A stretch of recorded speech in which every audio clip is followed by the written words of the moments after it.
at a gay disco. I think it was in Putney, wasn't it? It's a Gay Liberation Front disco in Putney every Thursday. He was a good musician, played the clarinet, and also a good dancer. And I like dancing.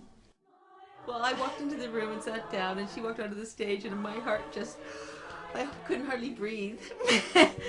And I thought, oh, she's so nice. And then she started talking, and I thought, oh, and she's so intelligent. And I just had a massive crush on you right away.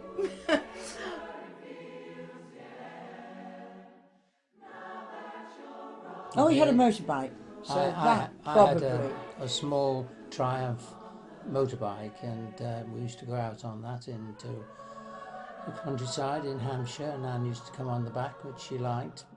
We were colleagues. You know, we were in different departments at the same university, so we started meeting at the university to have coffee away from this choir, and we became really good friends.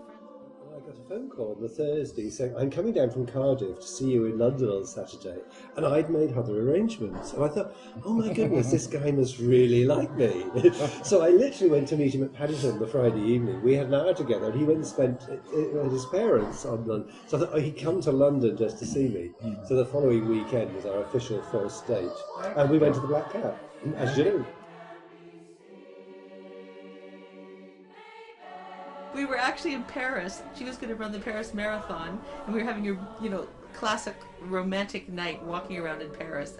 And we were walking across the bridge, and she looked at me and she said, "This would be a good time if anybody wanted to ask a question." And I said, "Oh, what kind of question might one want to ask?" And she said, "I think you know." So I ended up asking, but she was the one who said, "Maybe you should ask." Well, Martin bought these rings for us, I suppose, about 6 months after we first met. So I guess they were symbolic of something. I mean, he didn't get down on his knees or anything and say, but no, you still get to do that, by the way. My mother used to work for a jeweller in Liverpool, a very old firm called Morgan in Liverpool, and they used to make jewellery. And we actually went to the works to look around, and we had Anne had the choice of 3 rings that they were making specially. So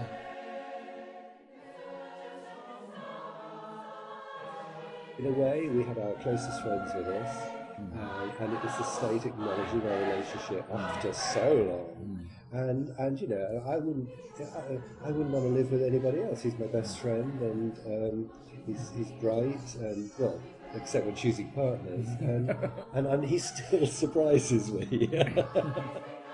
I think if my parents were both still alive, something they'd say was, they came back from Malta in March 1958, and we were married exactly 2 months later. We got married about a year and a half later in Canada, on my uncle's farm, under a tent with both of our families there. I'm Canadian and she's British, but her family came over and we had a lovely outside wedding.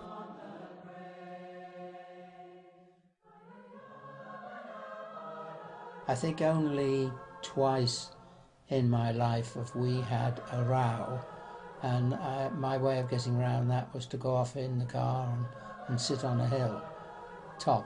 I can't remember that. Well, I can, and think about it. Different energy levels. She loves running marathons. I like staying at home and reading a book and cooking. But it's complementary, those things. Living together is different to falling in love. And it's much stronger than falling in love.